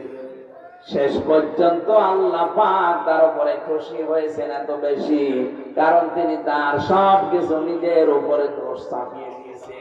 রব্বানা যালামনা আনফুসানা ওয়া ইল্লাম তাগফির লানা ওয়া তারহামনা লানাকুনান্না মিনাল খাসিরিন। এই যে আনফুসানা, হে আল্লাহ আমি জুলুম করে ফেলেছি আমার নফসের উপরে, আমি সীমা লঙ্ঘন করে ফেলেছি, তুমি যদি আমাকে মাফ না করো, রহম না করো, আমি ক্ষতিগ্রস্ত হয়ে যাব। আল্লাহ পাকের কথাটা এত বেশি খুশি হয়েছিলেন, আমি তাফসীরে পড়েছি কিয়ামত পর্যন্ত আদমের সন্তান যারা আসবে, তারা যদি দুনিয়ায় ভুল করে এই শব্দ দিয়ে আল্লাহর কাছে কন্দন করে, মহান আল্লাহ তাদেরকেও মাফ করে দেবে। আজকের এই পবিত্র রজনীতে লাইলাতুন নিসফে মিন শাবানে জবান খুলে মন থেকে আয়াতটা পড়েন, রব্বানা যালামনা আনফুসানা ওয়া ইল্লাম তাগফির লানা ওয়া তারহামনা লানাকুনান্না মিনাল খাসিরিন। সিস্টেম অপর পৃষ্ঠায় দেখুন, শয়তানও ভুল করেছিল, লিমিট ক্রস করেছিল, কিন্তু আর ফিরে আসে নাই, আর্গুমেন্ট পেশ করেছে। আল্লাহ পাক যখন জিজ্ঞাসা করেন সেজদা দিলে না কেন, ও যদি বলতো আল্লাহ আমার ভুল হয়ে গেছে, আল্লাহ মাফ করে দিত। ও তো স্বীকার না করে আরো আর্গুমেন্ট পেশ করে বলেছে, তুমি আমাকে বানিয়েছো আগুন দিয়ে, আর ওটা বানিয়েছো মাটি দিয়ে। আমার ভেতরে পাওয়ার আছে, শক্তি আছে, আর ওর ভেতরে পাওয়ার নেই, 15 বছর ক্ষমতায় নেই। আল্লাহ পাকে কথাটা এত বেশি অপছন্দ করেছে, কারণ কি? কারণ পাওয়ার এটা শুধু আল্লাহর ক্ষেত্রে মানায়। পাওয়ার শব্দের শাব্দিক অর্থ আরবিতে যদি এটা ধরেন, ইন্নাল্লাহা আলা কুল্লি শাইইন কাদির, সব কিছুর উপরে পাওয়ার ক্ষমতা কার? সব কিছুর উপরে পাওয়ার আল্লাহর। এটা যখন নিজের দিকে টেনে নিয়েছে, আমার ভেতরে পাওয়ার আছে, আল্লাহ এত বেশি রাগান্বিত হয়েছেন। আল্লাহ ওই সময় তাকে বলেছে, ক্বালা ফাহবিত মিনহা, দূর হয়ে যা। কারণ তুই অহংকার করলি, পাওয়ার দেখালি। কোন পাওয়ার দেখানো মানুষকে আমি আল্লাহ জান্নাতে রাখি না। এই আয়াত থেকে প্রমাণ হয়, যারা ক্ষমতা পাওয়ার পরে পাওয়ার দেখাবে, শক্তি প্রদর্শন করবে, ওরা জান্নাতে থাকতে পারবে না। এখন যদি বলেন, হুজুর আপনি আমারে বাঁশ দিলেন, এখানে বাঁশ ছাড়া কি আছে? আপনার সাথে মিলে গেলে আমি করবো কি? শয়তান অহংকার করেছিল ক্ষমতার। কথা বলে না কেন? কিসের অহংকার? আরো জোরেন। আজ এই দেশে যারা ক্ষমতা পেয়ে অহংকার করছে, বুঝবেন ওইটা আরেকটা শয়তান। শয়তানকে ওই দিন আল্লাহ দুইটা জিনিস থেকে চিরবঞ্চিত বলে ঘোষণা দিয়েছে। এক নম্বরে বলেছে, তোরে কোনোদিন এই জান্নাতে আর নিয়ে আসবো না। দুই নম্বরে, কোনোদিন তোরে আমি ক্ষমা করবো না। আজ যারা ক্ষমতা পেয়ে বেশি বেশি দেখাতে চায়, অহংকার করে, ওরা আল্লাহর জান্নাতে কোনোদিন যাবে না, ক্ষমাও পাবে না। শয়তান ওই দিন আল্লাহর কাছে তিনটা জিনিস কামনা করেছে। কিয়ামত পর্যন্ত ওই শয়তানের যারা দোসর, ওরা ওই তিনটা জিনিসই চাইবে। ক্বালাম সিরনি ইলা ইয়াউমি ইউবাসুন, হে আল্লাহ আমি কিয়ামত পর্যন্ত হায়াত চাই। এই যে বেশি দিন বেঁচে থাকার আকাঙ্ক্ষা, এটা শয়তানের। এক কথা বলে না কেন? বেশি দিন বেঁচে থাকার আকাঙ্ক্ষা কার? আপনি তাকান আজ বাংলাদেশ সহ বিশ্বের দিকে, শয়তান মার্কা মানুষগুলো বেশি দিন বেঁচে থাকে। এত মানুষ মরে যায়, শয়তান কিন্তু মরতে চায় না। শয়তান দুই নম্বরে বলেছে, আল্লাহ আমি টাকা পয়সা চাই, পাওয়ার চাই, বলেন দিলাম। আজ তামাম দুনিয়ার দিকে তাকিয়ে দেখবেন, টাকা পয়সা পাওয়ার যাদেরই বেশি, ওরাই আল্লাহ রাসূলের বিরুদ্ধে বেশি। তিন নম্বরে শয়তান ওই দিন বলেছে, আল্লাহ ক্বালা ফাবিমা গাওয়াইতানি লাআকুদান্না লাহুম সিরাতাকাল মুস্তাকিম, তোমার বান্দাদের ধোঁকা দিয়ে বোকা বানিয়ে জাহান্নামে নেওয়ার জন্য আমি কিন্তু ভালো ভালো রাস্তার মোড়ে মোড়ে অবস্থান করব। সন্দেহবাসী শয়তানকে আপনি সিনেমা হলের সামনে পাবেন না, কারণ জানে যে এখানে যারা আসবে এরা আমার চাইতে বড় শয়তান। শয়তানকে আপনি রাজবাড়ির গোয়ালন্দ ঘাটে, যশোরের ওই জায়গায় পাবেন না, কারণ জানে যে এখানে যারা আসতেছে আমার ছাড়িয়ে ছুটি দিচ্ছে। আমি যাবো কোথায়? সন্দ্বীপের এই টাউন ফুটবল ময়দানে, এখানে কোরআনে কারীম শোনানো হচ্ছে। আমি যাই, বিভিন্ন স্রোত নিয়ে বসি, মানুষ কোরআন শুনতে আসলেই বলবো এখানে যাওয়ার দরকার নেই, এ হুজুর অন্য দলের লোক, রাজনীতি। আপনি মেলান তো এরকম কথা কেউ বলে না, বলে না। এখন অনেকেই মনে করছে হুজুরে মনে হয় কেউ বলে দিয়েছে না। খুলনায় গিয়েছিলাম ছেড়ে যাওয়ার আগে 20 সালে। এই 3 বছর তো দুনিয়া সম্পর্কে কিছুই জানি না। 20 সালে খুলনায় এক মাহফিলে আমারে বলছে, হুজুর স্বামী স্ত্রীর গন্ডগোল কেন হয় বলেন। ঠিক আছে, সূরা নিসার 34-35 নম্বর আয়াতের ব্যাখ্যা করলাম যে এই কারণে গন্ডগোল হয়, আর এটা মেটানোর পদ্ধতি এই। এখন সভাপতির সাহেবের বাড়িতে রাতে খাবার, অনেক কথা বলছে না, এই কথা বলেন না কেন? হুজুর আমার স্ত্রীর সাথে দিনের বেলায় আমার গন্ডগোল হয়েছে, আপনি জানবেন কি করি? কি করে জানবেন? না, আপনি যা যা বললেন সব আজকে আমার হয়েছে। আপনার মনে হয় কেউ বলে দিয়েছে, তাই তো আপনি কি করে বললেন? আমার কেউ বলে দিয়েছে? বলেছেন কে? 1500 বছর আগে অনেক কোরআনে জানিয়ে দিয়েছে যে এই কারণে স্বামী স্ত্রীর গন্ডগোল হয়। আমি তো শুধু অ্যাডভার্টাইজ করেছিলাম, এখন যে লাগবে শয়তানের কাজ কি চাহিদা আমি কিন্তু একটা একটা করে বললাম। বেশি দিন বেশি থাকার আকাঙ্ক্ষা করে, আন্দাজে বারবার খালি টার্গেট দেয়। আমি এত সাল তো সেকেন্ডের গ্যারান্টি এই টার্গেট দেওয়াটা শয়তানের কাজ। কারণ ও বলেছিল আমি কিয়ামত পর্যন্ত হায়াত চাই। ও জানে যে কিয়ামতের আগে আমার যখন মরণ নেই আমি টার্গেট দিয়ে থাকি। কিন্তু আল্লাহওয়ালা যারা, এরা বেশি দিন বেশি থাকার আকাঙ্ক্ষা করে না। এরা জানে না সব দুনিয়া শেষ করলে আমার আল্লাহর খাবার জান্নাতে পাওয়া যাবে। 2 নম্বরে বেশি টাকা পয়সা ক্ষমতা পাওয়ার, এগুলো শয়তান চেয়েছে। এগুলো যারা বেশি বেশি চায়, বেশি বেশি চাহিদা যাদের বুঝবেন, শয়তান তাকে দখল করে ফেলেছে।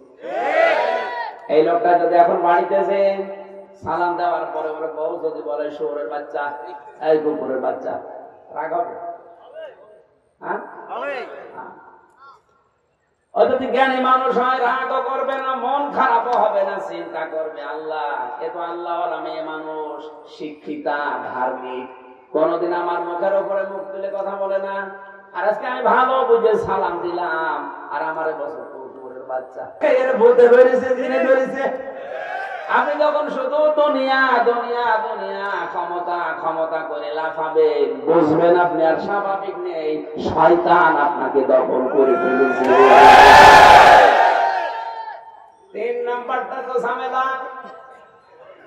শয়তান বলেছিল আমি ভালো ভালো রাস্তায় থাকি, খারাপ রাস্তায় থাকি না। আজ ভালো ভালো রাস্তাগুলো থেকে শয়তান মানুষকে দূরে সরানোর জন্য কত কৌশল অবলম্বন করছে, আপনি তাকান। নেক্সট সুরাতে ধোঁকা দিচ্ছে, কথা বলেন ঠিক কিনা? আজ কত জায়গায় মোড়ে মোড়ে তাকান, দেখেন বসে বসে আছে, হয় মানুষ শয়তান, হয় জিন শয়তান। আমার মনে হয় জিন শয়তানে নদী পার হয়ে, সাগর পার হয়ে নাও আসতে পারে, মানুষ শয়তান আছে। ও ভুল করেছিল কিন্তু স্বীকার করেনি। ও যদি আর্গুমেন্ট পেশ না করে স্বীকার করে নিত, আল্লাহ তোরে মাফ করে দিত।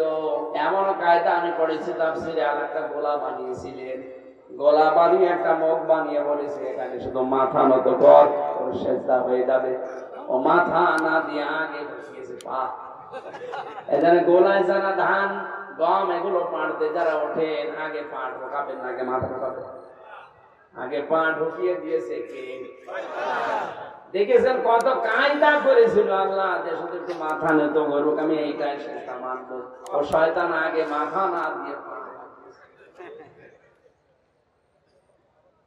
এবার আসেন আমি মূল কথা যেটা বলতে চাচ্ছিলাম এই আয়াত থেকে। আসেন আপনারা ময়দানে। শয়তান কিন্তু আল্লাহর এই বিধানটা মানে নাই, কিন্তু আল্লাহর বিধানের এগেইনস্টে নতুন করে কোন বিধান তৈরি করে নাই। এ কথায় একমত আছেন কিনা? এদিকে তাকান। শয়তান আল্লাহর বিধান মানে নাই, কিন্তু আল্লাহর বিধানের এগেইনস্টে নতুন করে কোন বিধান আরো জোরে। কিন্তু মানুষ হিসাবে যে মানুষ আল্লাহর বিধান মানে না, এর এগেইনস্টে নতুন করে আল্লাহর বিধান থাকার পরেও নিজে নিজে আইন তৈরি করে আল্লাহর বান্দাদের উপরে চাপিয়ে দেয়, এটা শয়তান না শয়তানের দাদা? জিন শয়তান আমরা জানি, সূরা ইখলাস, সূরা নাস, ফালাক, সূরা ফাতিহা, আয়াতুল কুরসি, সূরা ইয়াসিন, সর্বোচ্চ সূরা জিন পড়ে যদি ফুল দেওয়া যায় চলে যায়। আরে মানুষ শয়তান, কোরআন পড়ে ফু দেবে যাবে না? আমাদেরকে জিন শয়তানে আসর করে না, আমাদেরকে ধরে ফেলেছে মানুষ শয়তান। আমরা সীমালঙ্ঘনকারী হয়ে যাচ্ছি। আমি কি 7-9টা পয়েন্ট বলছিলাম, এতগুলো কথা বলতে গেলে আমার গলাও সাপোর্ট করছে না, সময়ও কভার করছে না, মেলা রাত হয়ে যাচ্ছে। এই জন্য খুব তাড়াতাড়ি করছি। 1 নম্বরে আল্লাহ তাদেরকে ভালোবাসেন না যারা সীমালঙ্ঘনকারী। 2 নম্বরে আল্লাহ ভালোবাসেন না যারা জালেম অত্যাচারী। সূরা আলে ইমরানের 56-57 নম্বর আয়াতে আল্লাহ জানিয়েছেন। সূরা শুরার 42 নম্বর আয়াতে জানিয়েছেন ইন্নামাস সাবিলু আলাল্লাযীনা ইয়াযলিমুনান নাস। আল্লাহ পাক বলেন এই পৃথিবীর ময়দান থেকে বিদায় নেওয়ার পরে আমি আল্লাহ মামলা দেব তাদের বিরুদ্ধে যারা মানুষ হয়ে মানুষের উপর জুলুম করে। অশান্তিবাসী আয়াতটা ইয়াজলিমুনাল মুসলিমুনা আল্লাহ দেয়নি, দিয়েছে ইয়াজলিমুনান নাস। ইয়াজলিমুনা মোজারে বর্তমান ভবিষ্যৎ প্রেজেন্ট ফিউচার। আজ মানুষ হয়ে যারা মানুষের উপরে জুলুম করছে তাদের বিরুদ্ধে সরাসরি অভিযোগ দায়ের করবে, মামলা দেবে, কেস করবে। আপনি নিজের বুকে হাত দিয়ে বলেন তো। আমার তো মনে হয় আয়াত পড়ার পরে সূরা শুরা 42 নম্বর আয়াত, 25 নম্বর পারা 6 নম্বর পৃষ্ঠার 13 নম্বর লাইনে আছে। তাফসীর সহ পড়ে আমি বুঝেছি বাংলাদেশের প্রায় 100 জনের 90 জন আল্লাহর মামলার আসামি। আল্লাহর উপরে জুলুম করার কথা এখানে নেই, এখানে আছে মানুষ হয়ে মানুষের উপরে জুলুম করার কথা। আপনি মানুষ হয়ে আপনার স্ত্রী মানুষ, তার উপরে জুলুম করছেন। আপনি মানুষ হয়ে আপনার সন্তান মানুষ, তার উপরে জুলুম করছেন। আপনি মানুষ হয়ে আপনার জনগণ মানুষ, তার উপরে জুলুম করছেন। আজ ক্ষমতার চেয়ারে যারাই বসে আছে, সেই এই চেয়ার হোক, বিভিন্ন প্রতিষ্ঠানের চেয়ার হোক, এই চেয়ারে বসে যারা জুলুম করছে তাদের নিচের মানুষদের উপরে। আজ অনেকে, আমি একটা পয়েন্ট শুনলাম আজকে আসার সময়, অনেকেই মনে করে বিভিন্ন ব্যাংক যেগুলো আছে সোনালী রূপালী চৈতালি ওগুলো নাই খারাপ, কিন্তু ইসলামী ব্যাংক এগুলো মনে হয় খুব আল্লাহর ওলিরা বসে আছে।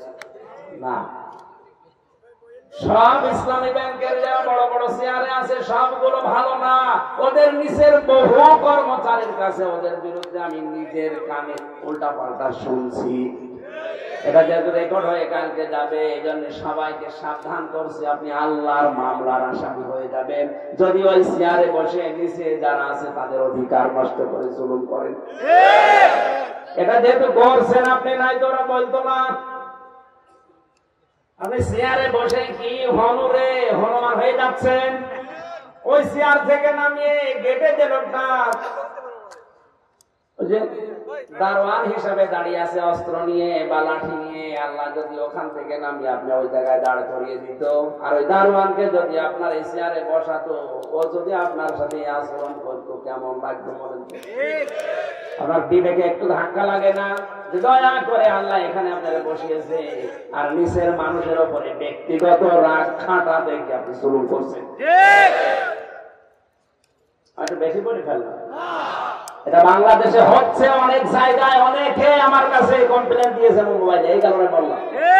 এই জন্য বিভিন্ন চেয়ারে যারা বসে আছে, শুধু ইসলামী ব্যাংক না, বাংলাদেশের বিভিন্ন চেয়ারে যারা বসে আছে এটা কিন্তু আমানত। নিচে যারা আছে এদের সাথে দায়িত্বশীল আচরণ করে, নিজের সন্তানের মতো মনে করে। যদি উল্টা পাল্টা হয় আপনি আল্লাহর মামলার আসামি। কোন উকিল ধরবেন তখন? মাহবুবউদ্দিন খোকনকে। 3 নম্বরে ওই মানুষগুলোকে আল্লাহ সবচাইতে বেশি অপছন্দ করেন যারা দুনিয়াতে অহংকার করে সম্পদের, যেমন কারুন। কথা বলে না কেন? সূরা কাসাসের ভেতরে আল্লাহ এত বেশি কথা তার নামে বলেছে, আমি তো আশ্চর্য হয়েছি। ওকে নাকি আল্লাহ এখনো পর্যন্ত প্রতিদিন 1 বিঘত করে মাটি দিয়েছে, গাড়তেই আছে, কিয়ামত পর্যন্ত গিড়িয়ে যাবে। এই জন্য অহংকার করা যাবে না সম্পদের। আপনি আর কয় টাকার মালিক হয়েছেন? বিশ্বের বিভিন্ন দেশে ঘোরার পরে আমি যেটা বুঝেছি, মানুষের শরীরের ভেতরে 5 প্রকার রক্তে ক্যান্সার দেখা দেয়। যদি 1 প্রকার ক্যান্সার ধরা পড়ে, ওরা সন্দীপ বিক্রি করে ঔষধের পয়সা পাবেন না। 2-3 তলা বাড়ি একটা বানিয়ে কিছু কোটি টাকা ব্যাংকে রেখে মনে করছে আমি কি হনরে। আরে ওইটা 2 দিনের ভেতরে আল্লাহ পথে নামাতে বেশি সময় নেওয়ার কথা না। কারণের যে সম্পদ ছিল তাফসীরে আছে, একদম শক্তিশালী যুবক লাগতো শুধু চাবি বহন করার জন্য। চাবি যদি এত মানুষ লাগে, তালা কত? তালা যদি এত হয় তাহলে সিন্ধুক, বাক্স, ব্যাংক কত ছিল? আপনারা মাথায় ধরবে না? বাড়ির ভেতরে যা চিকচিক করে দেখতে পান, এটা নাকি কারণের সম্পদের 1 অংশ। আমি আশা করছি আপনি জ্ঞানী মানুষ, সম্পদের মালিক এমনি হননি। আপনি আশা করছেন পরিবর্তন হবে। যদি অহংকার করেন সম্পদের কারণের মতো, আপনি আল্লাহর কাছে সব চাইতে ঘৃণিত। 4 নম্বরে তাদেরকে আল্লাহ বেশি অপছন্দ করে যারা অপচয় করে আর অপব্যয় করে। কোরআন শরীফের ভেতরে আল্লাহ কাউকে শয়তানের ভাই বলেছে আমি পাইনি, তবে একটা জাতিকে আল্লাহ শয়তানের ভাই বলেছে যারা অপচয় করে। শব্দটা হচ্ছে অপচয় আর অপব্যয়, দুইটাই হারাম। দুইটাই কি হারাম? অপচয়ের শব্দের শাব্দিক অর্থ তাফসীর, আর অপব্যয়ের শাব্দিক অর্থ বাংলায় হচ্ছে ইসরাফ।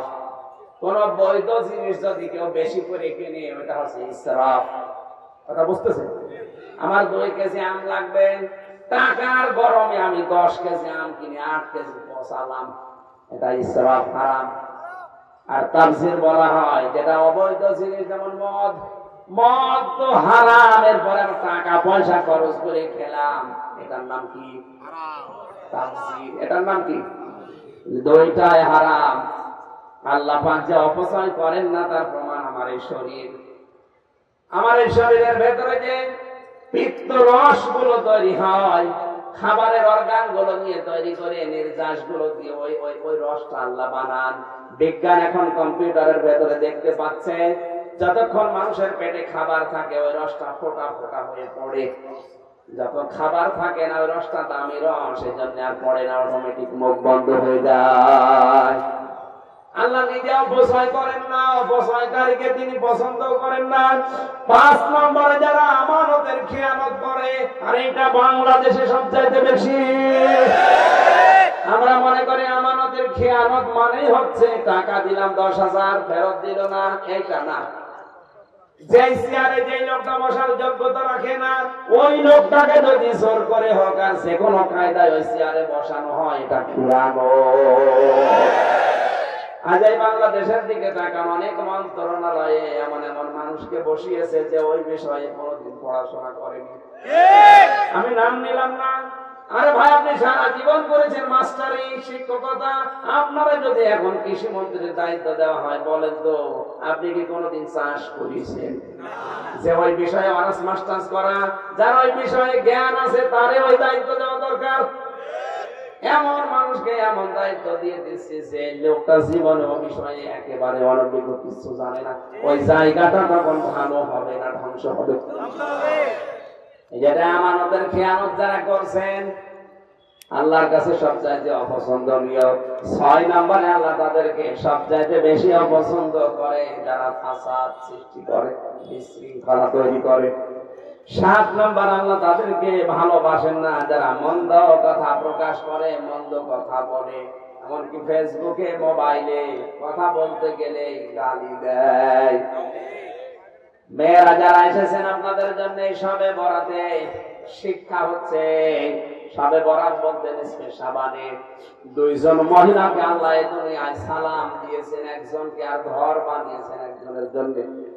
হযরতে খাদিজাকে আল্লাহ সালাম দিয়েছেন জিন্দা অবস্থায় স্বামী ভক্তি করার কারণে। আসিয়াকে আমার আল্লাহ জান্নাতে ঘর বানিয়ে দিয়েছেন স্বামী ভক্তি করার কারণে। অথচ সারা দুনিয়ায় আমরা যেটা দেখতে পাচ্ছি, মেয়েদের কাছে অবহেলিত, লাঞ্ছিত, অপমানিত সবচেয়ে বেশি তার স্বামী। আপনি গুরুত্ব দিতে চান না, তো নামাজ পড়ছেন, রোজা রাখছেন, কালো বোরকা পরছেন, কোন নিয়তে করেন এগুলো? নবীজি মেরাজের রাতে দেখলেন কিছু মহিলাকে জাহান্নামে, বললেন এরা জাহান্নামে কেন? জিবরাইল বলে এরা কুফরি করে। নবীজি বললেন এরা কুফরি করে কি আল্লাহর সাথে? বলে না, এরা কুফরি করে তার স্বামীর সাথে। স্বামীর সাথে কুফরি কি? নবীজি বলে এরা কুফরি করেছে স্বামীর সাথে কি করে? ফেরেশতা ব্যাখ্যা দিচ্ছে, হে নবী, এর স্বামী সারা জীবন মাথা ঘাম পায়ে ফেলে যখন যা চেয়েছে ওকে দিয়েছে, ওর চাহিদা পূরণ করার জন্য নিজের জীবন শেষ করে ফেলেছে। হঠাৎ যদি একটা সাবান কম হয়, তখন ফোঁটা দিয়ে বলে তোর জীবনে আমি কিছু পেলাম না। এই কথাটা স্বামীর বকেছে, কলিজাইছে, এত বেশি আঘাত করে, মন থেকে হয়তো কিছু বলতে পারে না সন্তানদের দিকে তাকিয়ে। কিন্তু কাবা শরীফ ভাঙ্গার মতো অন্তরের ভেতরে একটা ভাঙ্গন ধরে। আল্লাহ পাক এত বেশি নারাজ হয়ে যায় ওই মহিলার উপরে, ওর পেছনের আমল আকলাক সব নষ্ট করে দিয়ে আল্লাহ জাহান্নামে দিয়ে দেয়। আপনার স্বামী তো ফেরাউনের মতো জানোয়ার না, এত বড় কঠিন ভয়ঙ্কর জানোয়ার স্বামী দুনিয়ায় কারণে হবেও না। নিজের স্ত্রীর হাতের ভেতরে ব্রেক লাগিয়েছে, তারপরও হযরতে আসিয়া বলেছেন, আল্লাহ তুমি আমার স্বামীর উপরে গজব দিও না, তুমি আমাকে বাঁচাও। আল্লাহ পাক এই কথাটা এত বেশি খুশি হয়েছেন, সূরা তাহরিমের 11, 12, 13 নম্বর আয়াতই নাযিল করে দিয়েছেন। ফেরেশতা যখন জিবরাইল এসেছে জান্নাত তুলে নিয়ে, হযরতে আসিয়া কঠিন অবস্থায় বলেছে, আজরাইল, জিবরাইল, এই জান্নাত আমি চাই না, জান্নাতের ভেতরে একটা ঘর আল্লাহকে বলো যেন বানিয়ে দেয়। হযরতে খাদিজাকে আল্লাহ সালাম দিয়েছিলেন স্বামী ভক্তির কারণে, নিজের সম্পদ, নিজের যত কিছু ছিল দুনিয়ায় সব স্বামীর জন্য উন্মুক্ত করে দিয়েছিলেন। আর স্বামী বেচারা সারা জীবন উপায় করে করে ওর গহনা বানিয়েছে। স্বামী এখন ক্যান্সারে যদি মরিয়েও যায়, একটা চুরি বিক্রি করে স্বামীরে দেবে, এরকম বউ বাংলাদেশে বেশি না কম? নেই। একটু পরীক্ষা করে দেয়, বলবে তুমি মরো, দরকার আর একটা ধর্ম দাও, আমি চুরি বিক্রি করবো না। খাদিজার মতো সারা জীবনের সব কিছু স্বামীর পায়ে দিয়েছেন, আল্লাহ খুশি হয়ে তাকে জিন্দা অবস্থায় সালাম দিয়েছে। তাহলে মাদেরকে, বোনদেরকে বলবো, আপনি নামাজ পড়েন, রোজা রাখেন, কালো বোরকা পড়েন, পাশাপাশি স্বামী যাদের আছে মন জয় করেন। খাদিজাকে আল্লাহ সালাম দেওয়ার পেছনে একটাই কারণ, তিনি স্বামী ভক্তিকে অতুলনীয় ছিলেন। হযরতে আসিয়াকে জান্নাতে ঘর দেওয়ার পেছনে কারণ একটাই, তিনি স্বামী ভক্তির অতুলনীয় নিদর্শন দেখিয়েছেন। আল্লাহ মেয়েদেরকে এই কাজগুলো করার তৌফিক দিন, আমিন। সামনে রমজান মাস, এই শাবান মাসের বিশেষ আমল হচ্ছে বেশি বেশি নফল রোজা রাখা, যেন ফামান শাহিদা মিনকুম আশ-শাহরা ফালিয়াসুমহু। আগামীতে মাস আছে, এই মাসের রোজা রাখতে যেন আপনার ট্রেনিং হয়ে যায়। এদের আজকের এই রাতে শুধুমাত্র আমার মনে হয় এই সারা রাতে মসজিদ ওই মসজিদ ঘুরে না বেরিয়ে, এমনকি হালুয়া রুটি মন মতো খেয়ে ঘুমিয়ে না থেকে কোরআন পড়েন, জিকির করেন, আর একটা সিদ্ধান্ত নেন যে আমি আগামীতে অন্তত 1 বছরের ভেতরে আজকের এই রাতের সিদ্ধান্ত 20টা মানুষের কর্মসংস্থান তৈরি করব।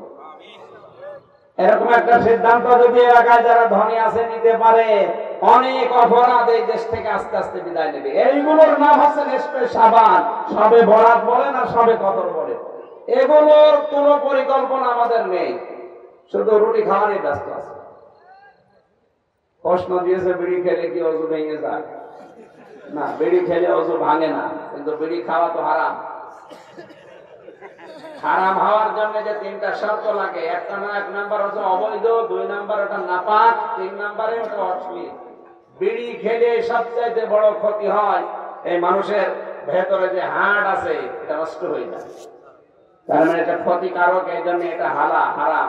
এখন হারাম হওয়ার জন্য তো কোরআনের আয়াত লাগবে, দলিল লাগবে, হাদিস লাগবে, অথেন্টিক, যেটা মুতাওয়াতির হাদিস। সূরা আরাফের 157-58 নম্বর আয়াতের মাঝের অংশে পাবেন, ইউহিল্লুলাহুমুত তাজ্জিবাত ওয়া ইউহাররিমু আলাইহিমুল খাবাইস। আমার নবীকে আমি পাঠিয়েছি, তিনি সমস্ত পবিত্র জিনিস হালাল করেছেন, আর যত নাপাক জিনিস সবগুলো তিনি হারাম করেছেন। সুতরাং বিড়ি খাওয়া বন্ধ করেন, এটা খাবেন না। বাংলাদেশের জেলখানাগুলোতে ব্রিটিশ সরকারের থেকে প্রতিদিন 1 মণ একজন কয়েদির জন্য 750 টাকা দেওয়া হয়। আপনার মুখে শুনেছি জেলখানার খাবার এদের মান অনেক খারাপ, বিষয়টা বুঝে বলবেন, মনে করছেন এখানে দুর্নীতি নেই। 750 টাকার ভেতরে মনে হয় 700 টাকা আল্লাহর ওলিরা খায়, 50 টাকা আমাদের। তাও না, তাও আসে না। আমি পুরা জেলখানায় ঘর নেই সারা বাংলাদেশে, 750 টাকা যদি ঠিক এটা দেয়, কিন্তু 700 টাকার উপর থেকে নিচ পর্যন্ত আসতে আসতে সব চলে যায় আল্লাহর ওলিদের পেটে, 50 টাকা আমাদের ভাগে আসে। তাছাড়া পোড়াটা দিলে তো ভালো খাবার পাওয়া যায়, তো পোড়াটা তো দেয় না, সে রুটি দেয়, আর যে ডাল দেয় আপনি ওযু করতে পারছেন। এরপরে আল্লাহর জান্নাতে এবং জাহান্নামে কারা প্রথম এবং কারা শেষে যাবে বিস্তারিত বলবো। হ্যাঁ, যে মানুষগুলো জ্ঞান অর্জন করার পরে আমল করে তারা প্রথমে যাবে, যারা জ্ঞান অর্জন করার পরে আমল করে না তারাও প্রথমে যাবে। যে 7 প্রকারের নাম আমরা অন্তত শুনলাম, এরকম প্রায় 77 প্রকার পর্যন্ত আমি লিখেছিলাম। 7 প্রকার পর্যন্ত বলেছি। আল্লাহ আমাদেরকে এই 7 প্রকার মানুষ থেকে যেন হেফাজত করেন। আমিন। বারাকাল্লাহু লানা ওয়া লাকুম ফিল কোরআনিল আযীম। আল্লাহুম্মা আমিন। আজকে নিসফে শাবানের রাত, পবিত্র রজনী, গুনাহ মাফের রাত। আল্লাহ প্রথম আসমানে এখন তাহাজ্জুদের সময় চলছে, চলে এসেছে। এই মোনাজাত করে দেন। আমি মুসাফির, অসুস্থ এবং মাসলুম অবস্থায় আছি। মোনাজাতটা করে তারপরে বিদায় নিন। রব্বানা যালামনা আনফুসানা ওয়া ইল্লাম তাগফির লানা ওয়া তারহামনা লানাকুনান্না মিনাল খাসিরিন। রব্বুল আলামিন চট্টগ্রাম জেলার সন্দ্বীপ এই ময়দানের দিকে তাহাজ্জুদের এই সময়, শাবান মাসের 14 তারিখে নিসফে শাবানের এই পবিত্র সময়ে তুমি একটু নজর করে দেখো। হাজার হাজার বান্দা বান্দিরা রাত 1টা বেজে গেছে, এখনো পর্যন্ত কোরআনের অনুষ্ঠানে বসে আছে। জীবনে কিছুই যদি তোমার ভালো না লাগে, আল্লাহ আজকের এই দৃশ্যটা দেখে মেহেরবানি করে মাফ করে দাও। মাহফিলের আয়োজন করতে গিয়ে যারা শ্রম দিয়েছে, আল্লাহ মাহফিলের সভাপতি যুবক মানুষ মোহাম্মদ মনসুর, তার সাথে যত যুবকের আয়োজনে আঞ্জাম দিয়েছে, যুবকদেরকে তুমি মঞ্জুর করে নাও। এদেরকে যে মা পেটে নিয়েছে, আল্লাহ মায়ের পেট তুমি খাদিজার মতো বানিয়ে দাও। রব্বুল আলামিন কিয়ামতে যিনি সুপারিশ করে জান্নাতে নিয়ে যাবে, নবীর রওজায় পৌঁছিয়ে দাও।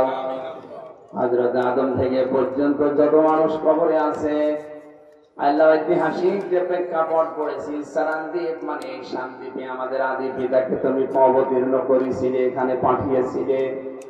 এই ভূমিকে তুমি ইসলামের জন্য কবুল করে নাও। আল্লাহ তাআলা আমাদের প্রধান অতিথি মাননীয় এমপি সাহেবকে কবুল করো। বিশেষ অতিথি আমাদের চেয়ারম্যান মহোদয়কে কবুল করো। প্রশাসনের যে ভাইগুলো এসেছে, নিজেদের বাবা মা, আত্মীয় স্বজন, সন্তানাদি ছেড়ে যারা বাংলার বিভিন্ন প্রান্তে দায়িত্ব পালন করছে, আল্লাহ তাদের দায়িত্বকে ইবাদত হিসাবে কবুল করে নাও। সন্দ্বীপ থানার ওসি, টিয়ানো, এসএলআর, এসপি, ডিসি সহ প্রশাসনের যারা দায়িত্বে আছে, আল্লাহ কোরআনের খাদেম তাদেরকে বানিয়ে দাও। বাংলাদেশকে যেন উন্মুক্ত করে দাও, কোরআন যেন আরো সহজ সরল ভাষায় প্রচার করা যায়। সম্মানিত মা বোনদেরকে মঞ্জুর করো। আল্লাহ আমি তাদেরকে অনেক বেশি ভালোবাসি, এই জন্য তাদের বাঁচাতে চাই। কোরআন দিয়ে হাদিস দিয়ে তাকিয়ে দেখছি তারা জাহান্নামে দৌড়াচ্ছে। আল্লাহ আমার মা বোনদেরকে তুমি খাদিজার মতো, আসিয়ার মতো বানিয়ে দাও। এই মাহফিলের কারণে এলাকায় যত মানুষ কবরে আছে, আল্লাহ কবরবাসী গুলোকে কোরআনের ইজ্জতে মাফ করে দাও। আজকের এই পবিত্র রজনী একেবারে খালিহাতে ফেরত দিও না। 77 প্রকারের কথা আমি কোরআনে পড়েছি। 7 প্রকারের মানুষকে তুমি আজকে শুনলাম যে পছন্দ করো না, এদের থেকে তুমি আমাদের সবাইকে মাহফুজ রাখো আল্লাহ। এই সবে বরাতে নিসফে শাবানেও যে 2 প্রকার মানুষকে তুমি ক্ষমা করো না, মুশরিক এবং হিংসাকারী, আল্লাহ তুমি আমাদেরকে মেহেরবানি করে শিরক থেকে বাঁচাও। এই হিংসুক হওয়া থেকে আমাদেরকে রক্ষা করো। নিজ গুণে গফফার নামের খাতিরে মাফ করে দাও। যে বাড়িতে এসে বসেছিলাম তোমার বান্দা জামির উদ্দিন, আল্লাহ তার মা বাবাকে মাফ করে দাও, তার শ্বশুর শাশুড়িকে তুমি ক্ষমা করে দাও। আগামীতে এই মাহফিলটা কোরআনের জন্য আরো বিশাল আকারে কবুল করো। তোমার কুদরতের নজর দিয়ে তাকাও, প্রত্যেকের দিকে একটু দৃষ্টি দাও। মাথা নিচু করে, চক্ষু বন্ধ করে, অনেকে মনের কামনা বাসনা বলছে, মাথা নিচু করেন। জীবনের অপরাধ গুলো স্মরণ করেন আর চাহিদা গুলো বলেন।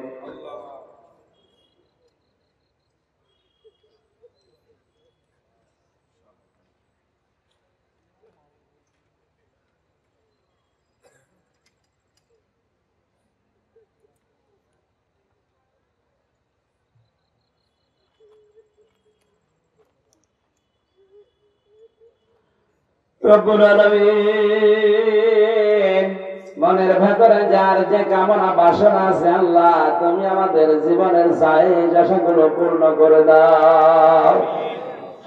তুমি ছাড়া কার কাছে বলবো? এই দ্বীপের ভেতরে যারা বসবাস করে আল্লাহ এদের জীবনে বরকত দিয়ে দাও।